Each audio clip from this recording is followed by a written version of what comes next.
Hello everyone and welcome back to my channel. The filming spirit is taking me at the moment, so I've decided to take advantage of it and film a book haul. I'm not in my usual position because things are a bit jigged around in our living room, and I don't know, hopefully I'll be able to go back to my sort of filming spots very soon, but because I am sat in the corner of a room, I just don't know how the sound will sound. But regardless, we're gonna go on and I'm gonna run you through some books that I have acquired probably in the span of like 4 months. So before I took my impromptu break off of YouTube, I actually did film a book haul. It's just because the sound was really weird and I wasn't feeling like editing that video, in all honesty, with the fact that the sound was annoying, and I just wasn't feeling doing YouTube at the moment. So I decided to scrap it and just do today's book haul. I'm not going to include all the books that I was going to put in that book haul in this one, so I might end up doing like 2 book hauls in a bit, but we'll see. I thought today I would just pick through a selection of like some recent books and show you them. So I'm going to go first with River Wild by Frances Mensah Williams. I have actually recently mentioned this in a reading vlog. I still have not started reading this, but I have read Frances's book From Pasta to Pigfoot and Imperfect Arrangements. I'm pretty sure I read them both last year actually. And yeah, I just really wanted to read her latest novel. This is about, so I read the whole blurb of this in my reading vlog. This is about our character River, who works as an estate agent, if I'm correct. Yeah, she's an estate agent, and basically she has to choose over sort of love of huge properties and money and actual real life love. So my understanding is she has a boyfriend. It says putting marriage to her artist boyfriend on the back burner despite her mother's pleas to settle down. River's only goal is to hit her own house fund target. So yeah, I don't think that she's that money driven or like she's like a gold digger in that sense. I think more she just places more importance on having a property of her own rather than settling down and having kids and perhaps that sort of independent. So there is some sort of clash here when she sort of does a property deal for a music mogul, and I think he falls in love with her, and she sort of has to decide between basically the man she loves and the lifestyle she craves. So perhaps there is a bit of gold digging there. And yeah, it says, but living your dream isn't always what it seems, and even the best fantasies come at a cost. Faced with real life consequences of her choice, River must learn that a house is not a home and love is not for sale. I cannot wait to read this.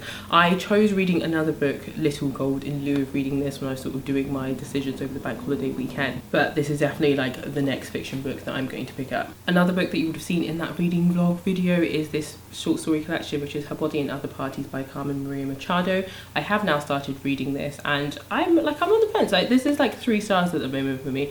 I've read 2 stories so far, I think, or maybe 3, and I'm halfway through one, which is like this Law and Order SVU sort of special plot twist on it or something like that. I'm not really sure, but basically it's a selection of short stories which range from magical realism and science fiction, comedy and horror, fantasy and fabulism. And you know, I think the first one is actually a retelling of a story called The Green Ribbon or something like that. I didn't know that going into it, and then the rest are just random stories. A lot of it I think focuses largely to do with women and their bodies and how they interact with men. So a lot of it is to do with sex. There's a lot of like detailed sex scenes in here, or just the acts of sex, which is quite interesting to see. There's a story here that touches on motherhood. There's a story here that touches on a pandemic, essentially like a virus sort of wiping people out, but in the sense that people are then like moving out of the city and into like more and more rural areas. So it's quite varied. I'm enjoying it at the moment. It's not, I wouldn't say it's like any other short story collection I have read. I really tended to read like, I think, short story collections that are quite literary, and I actually find I'm preferring this. Like, there's just so many styles in here and so many different stories that actually at each turn I'm finding that, 1, I'm excited to know what's next, but 2, it doesn't feel very abstract. Like, I don't read it and think I don't know what's going on here. So this is a very interesting like and varied collection so far. A book that I've already read, but I was going to haul in the other video because I wanted to haul it because I wanted to give it back, but now I've been told that I can keep it, so I'm even more excited, is Shut Up You're Pretty by Taya Montoji. This is a collection of short stories, but it follows like our one character, and it sort of follows her as she grows up. So each story focuses on like a different portion in her life. It's quite a dark short story collection. I just wasn't expecting how dark this book would get, and like I said, I have read this before, so I did end up giving this 4 out of 5 stars. It's about a girl who moves from Congo to Canada, and it sort of talks about the first stories to do with her moving into the area and sort of finding her new friend, but then it just sort of becomes and sort of transpires to be about her life and sort of the dark parts of her life and just the friendships that she's found and the life that she's living.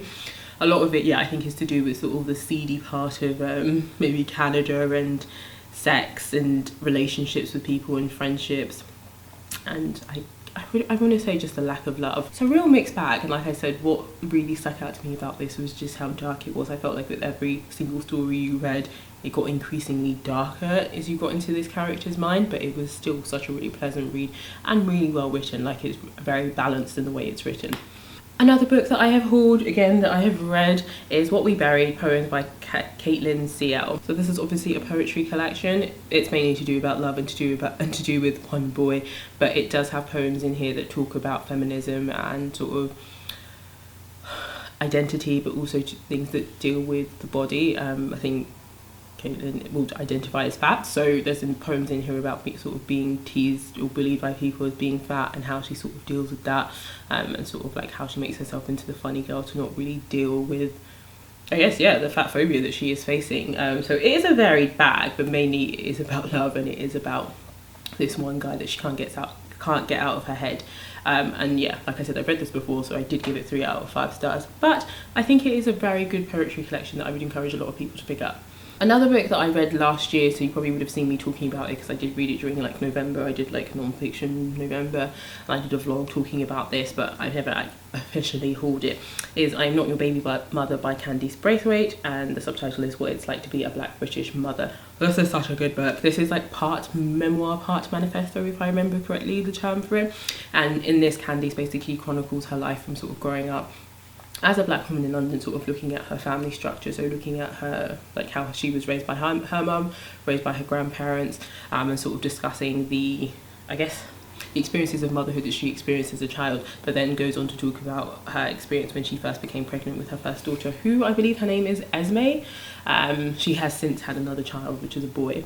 And yeah, she basically talks about the racism that she's faced as part of being a black mother, the sort of statistics around black women and motherhood in the UK. She faces a really horrific incident in the NHS after she's given birth to her baby, and it really just touches on how like black women aren't listened to, and you know, when you find that you feel like there's something wrong, how people are just like, it's fine, just push through the pain, like you can do it, you're a black strong woman, you can do it.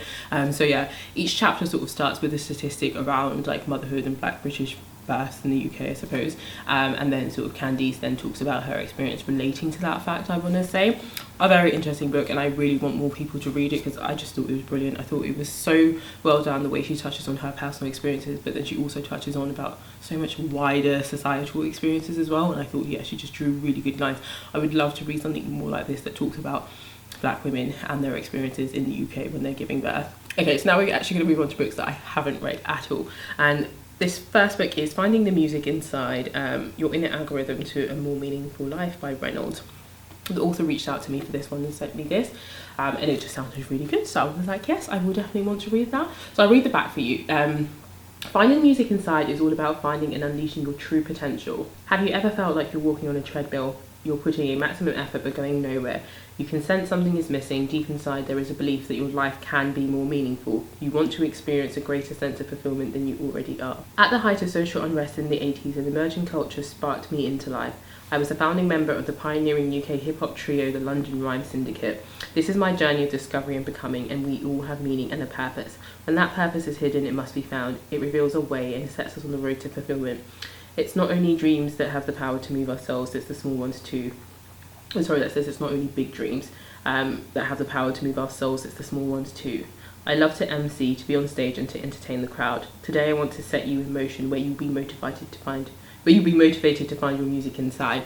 I don't read a lot of books that deal with music. It's not really something I enjoy. Like, I like music, obviously, and there are bands that I completely adore, but books like, you know, like Daisy Jones and the Six, like, I've seen so many people talk about it, and I'm like, it does not interest me because I'm not interested in books that use like musical bands as a plot, especially when it's made up. I'd have no use for that. But I think what drew me to this It's because I think it's quite memoir style, and it's because it's set in the 80s, and I just want to find out more about that time. It's not something like I know a lot about, so when the author reached out to me, I was like, yeah, I'll pick that up. It has suddenly become so bright in here because the sun has just started beaming through. But yes, I'm going to talk about 2 more books, and these are 2 books that I requested from NetGalley that I haven't read. I just want to read the blurb of this one, and then I'll tell you why I requested it. So it says here, can you ever have the perfect life?